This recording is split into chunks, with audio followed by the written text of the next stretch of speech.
قالت له طلقني. انت ما تصير لي رجل. قالها ليش؟ ايش بدر مني؟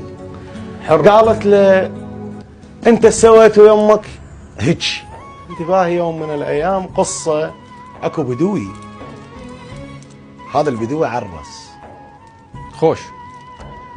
تعرف انت العريس ليلة عرسه اكو اهتمام للعرسان بكل المجالات، وكذلك باكلهم اكو لهم فد خاصيه، واليوم عرسان.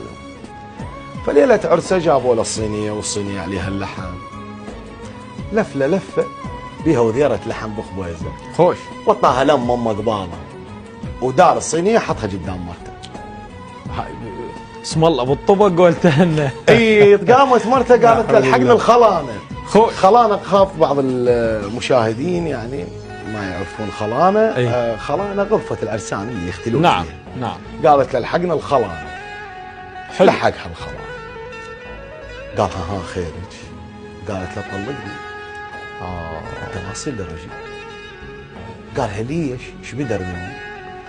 قالت له انت سويت ويمك هيك، باكر يصير عنده ظن، والظن اللي يصير عندي يسوي وياي مثل ما سويت. الله الله مو؟ الله الله. فانا هاي اشوفها موعظه، واقول كون العمر يندار لما ارد اديره. الله. واخذ سنين الضيم وترد زغير. جميل. الله الله. مثل امي بين الناس ما مش معازيب. الله.